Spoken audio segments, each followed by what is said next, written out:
Hello friends, good morning. এখন বাজে সকাল 8টা আর আজ হলো মঙ্গলবার। আমি আমার ব্লগটা এখান থেকে শুরু করছি, দেখতে থাকো। তো দেখো, ভোরবেলা উঠে বাসি কাজ সেরে স্নান করে মন্দিরে চলে গেছিলাম। মন্দিরের কাজ সেরে চলে এসেছি। এসে দেখো, কালকে রাত্রে না শসা দিয়ে, পুদিনা পাতা দিয়ে, পাতিলেবু দিয়ে, আদা কুচিয়ে, একটু চিয়া সিড দিয়ে ভিজিয়ে রেখেছিলাম। সেই জলটা দেখো এখনই খেয়ে নিচ্ছি খালি পেটে। এই জলটা না অনেক দিন আগে অনেক দিন আগেই খেতাম প্রত্যেক দিন সকালবেলা, কিন্তু কদিন হলো আর খাওয়া হচ্ছে না। তাই ভাবলাম এবার থেকে প্রত্যেক দিন আবার সেটা খাওয়া শুরু করব। তো তারপরে দেখো, সেই জলটাকে খেয়ে নিয়ে এই ঘরের বিছানাটা তুলতে চলে এসেছে। আর তোমাদের দাদা যখন ঘুম থেকে উঠেছিল না, মশারিটাকে বক্স খাটের ভিতরে তুলে রেখেছিল। ওই জন্যই দেখো আমি শুধু বিছানাটাকে গোছাচ্ছি। তো দেখো, বিছানাটা তোলা আমার কমপ্লিট হয়ে গেছে। তারপরে রান্নাঘরে চলে এসেছি রান্না করতে। সকালের যে বাসনগুলো মেজেছিলাম সেগুলোকেই দেখো তুলে রাখছি। আগে ভাতটাকে বসিয়ে দিয়েছি।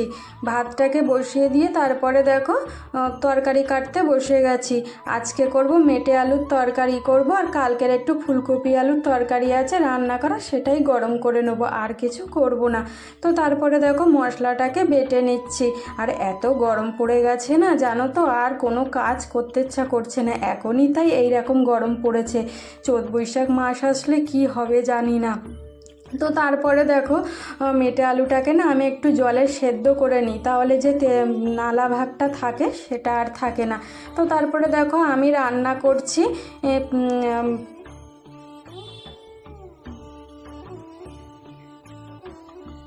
আমার রান্না কমপ্লিট হয়ে গেছে। এই যে মেটে আলুর তরকারি, ভাত, আর কালকের একটু ফুলকপি আলুর তরকারি ছিল, সেটাকে গরম করে নিয়েছি। আর ওদিকে দেখো ওই যে মশলাটা দেখছো না, ওই মশলাটা একটু বেশি হয়ে গেছিলো, রেখে দেবো ফ্রিজে, অন্য তরকারি যখন করব তার মধ্যে দিয়ে দেব। তো তারপরে দেখো আজকে আমার রান্না হওয়ার পরে মিঠু এসেছিলো কাজ করতে। মিঠুর আজকে কাজে আসতে দেরি হয়ে গেছে। তো তারপরে দেখো মিঠু কাজ করে চলে গেছে। তোমাদের দাদাও পুজো করতে গেছিলো, পুজো করে চলে এসেছিলো। তারপরে দেখো সকালের খাওয়া, আমরা সকালের ব্রেকফাস্ট করে নিয়েছি দুজনে। ব্রেকফাস্ট করে নিয়ে দেখো এই রান্নাঘরে চলে এসেছি রান্নাঘরটাকে পরিষ্কার করতে।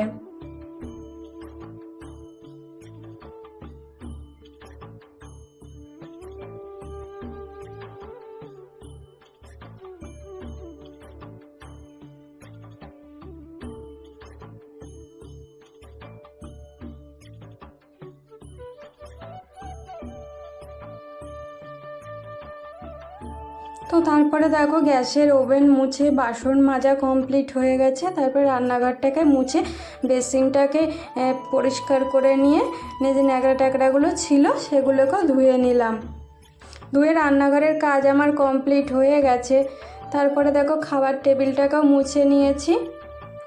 মুছে নিয়ে দেখো নেক্সট রুমটাকে পরিষ্কার করতে চলে এসছে। আর তোমাদের দাদা দেখো এখনও কাজে যায়নি, এত রোদ, মানে বলছে আর একটু পরে বেরোবো। তো তারপরে দেখো খাটটাকে গুছিয়ে নিয়ে আলনাটাকেও গুছিয়ে নিচ্ছি।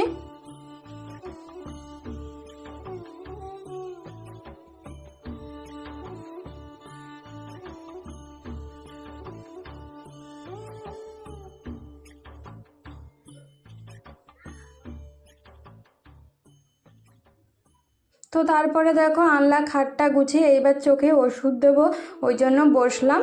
তারপরে দেখো চোখে ওষুধ দেওয়া হয়ে গেছে। তারপরে ড্রয়িং রুমটাকে ঠিকঠাক করতে চলে এসেছি।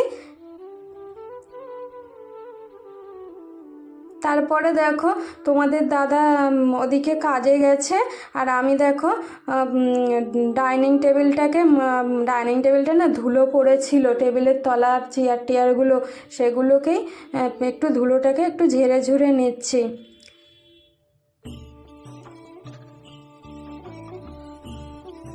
তো তারপরে দেখো দুপুরের কাজ হয়ে গেছিলো, খাওয়া হয়ে গেছিলো, তোমাদের দাদা হঠাৎ ফোন করে বলল কি যে একটু খাদ্য ভবনে যেতে হবে, ওই জন্য তোমাদের দাদা এসেছিলো, এসে আমাকে খাদ্য ভবনে নিয়ে গেছিলো। তারপরে দেখো খাদ্য ভবন থেকে এসছি, দুপুর 2টোর সময় খাদ্য ভবনে গেছিলাম, সেখান থেকে এসে খাদ্য ভবন থেকে এসছি 4টে মতন বাজে।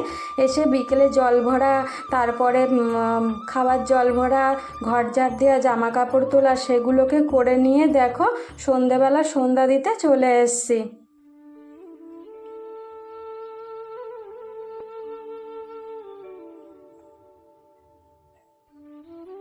আর সন্ধ্যাবেলা এত মশা হচ্ছে না এখন, কি বলবো, যত গরম পড়ছে তত মশা হচ্ছে।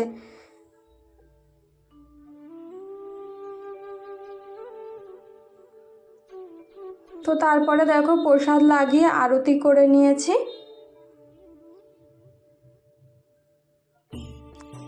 আমার আরতি করা হয়ে গেছে, তারপরে প্রভুর বিছনা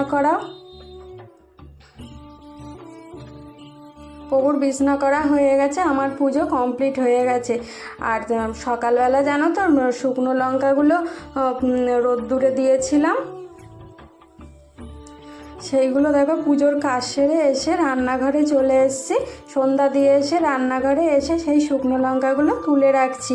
আর তোমাদের দাদা সন্ধ্যাবেলা জানো তো দেশি ট্যাংরা মাছ এনেছিল, সেই মাছটাকে করব, তো ঝাল ঝাল মতন করব, আমি ভাত খাবো। তোমাদের দাদা বলল রাত্রে আর ভাত খাবে না, আমি ভাত আর এই মাছের ঝাল খাবো, আর খানিকটা কালকের জন্য রেখে দেবো। আর তোমাদের দাদা বলল দুধ আর কর্নফ্লেক্স খাবে।